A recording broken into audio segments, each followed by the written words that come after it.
Madame la Présidente, Monsieur le Premier ministre, mes chers collègues, Mesdames et Messieurs,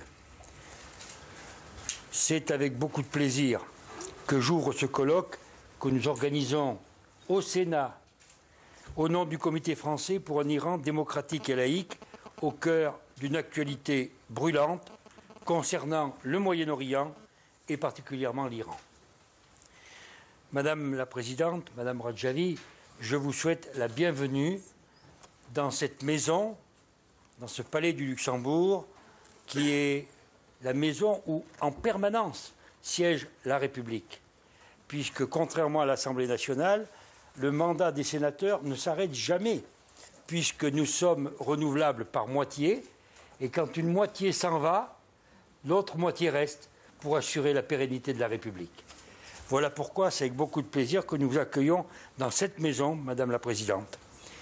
Je tiens aussi particulièrement à saluer la présence de mon ami Jean-Pierre Michel, ancien sénateur, et de Monsieur François Colcombé, ancien député, mais surtout membre fondateur du Comité français pour un Iran démocratique. Depuis sa création en 2007, le CFID a organisé de nombreuses réunions. C'est d'ailleurs la 5e au Sénat, Madame la Présidente. Et il est vrai que c'est pour nous à la fois un honneur et un plaisir de vous recevoir. Nous souhaitons que cette réunion participe à enrichir notre réflexion, notre analyse de cette région du monde. D'ailleurs, le sujet de cette conférence nous concerne évidemment de très près, comme son nom l'indique. L'intégrisme islamiste du Moyen-Orient jusqu'à l'Europe ou encore jusqu'à nos communes.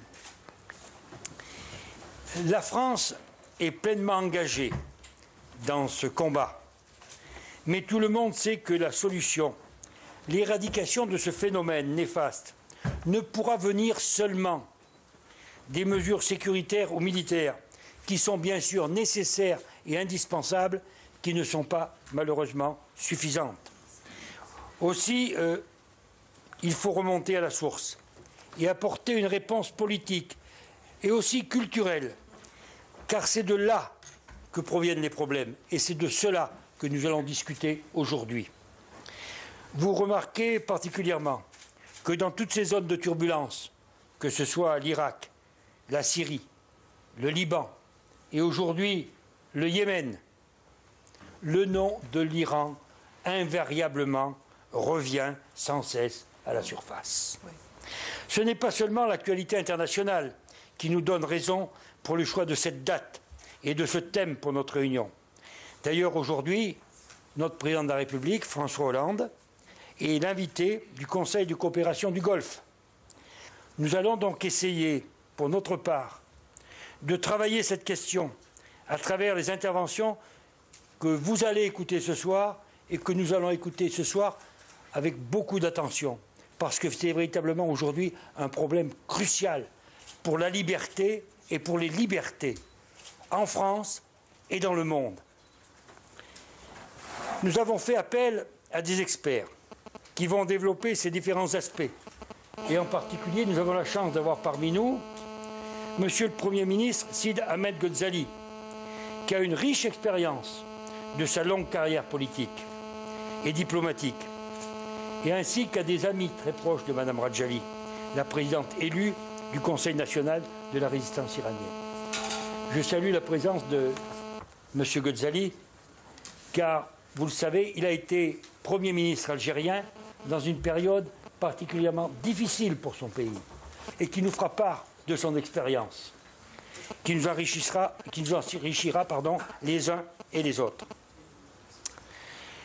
Madame Radjavi, vous êtes à la tête d'un mouvement qui se bat depuis plus de 30 ans contre ce fléau que représentent l'intégrisme et l'extrémisme au nom de l'islam qui est au pouvoir dans votre pays et qui se donne le nom de République islamique d'Iran.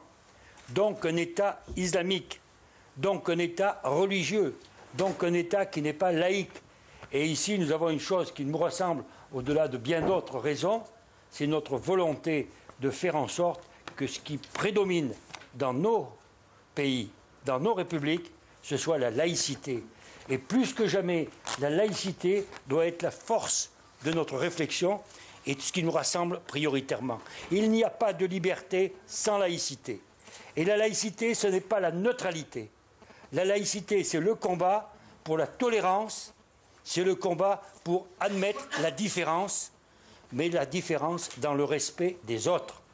Madame Radjavi, vous venez d'être auditionnée officiellement, il y a quelques jours, le mardi 29 avril, par la Commission des Affaires étrangères du Congrès des États-Unis, plus exactement Commission antiterroriste, de non-prolifération et du commerce. En cette occasion, vous avez répondu à de nombreuses questions de parlementaires américains, aussi bien démocrates que républicains, qui ont soutenu cette initiative. Et c'est pour nous très important. C'est une avancée majeure pour la cause de la résistance iranienne. Car quand je regarde nos médias, je vois par exemple dans un grand quotidien du soir, Le Monde, pour ne pas le nommer, qui est daté du 14 avril, et dont je voudrais vous citer ce passage. Cette analyse partagée par nombre de hauts responsables diplomatiques et militaires français est que l'Iran n'est pas un facteur de stabilisation du Moyen-Orient. Pour le chef de la diplomatie française, comme pour François Hollande, l'Iran n'a cessé de faire la preuve de son appétit illimité.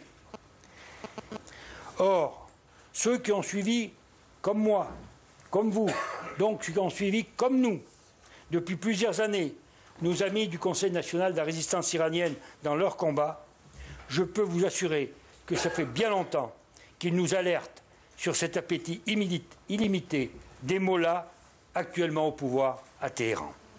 Avant de terminer, je voudrais dire tout notre soutien et notre admiration pour les réfugiés résistants du camp Liberty en Irak, qui, dans la situation chaotique de ce pays, se trouvent exposés à toutes sortes de menaces pour leur sécurité et qui sont quotidiennement persécutés par les agents du régime iranien, malheureusement très présents et trop présents au sein des forces irakiennes.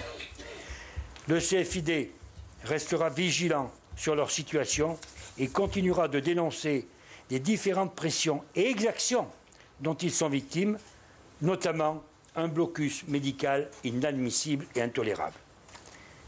J'ai été beaucoup trop long, mais je souhaitais dire quelques mots avant de vous donner la parole, Madame la Présidente, avec beaucoup de plaisir. Et c'est un honneur pour moi de vous accueillir ici, au nom de la représentation nationale au Sénat, de vous donner la parole. Merci, Madame.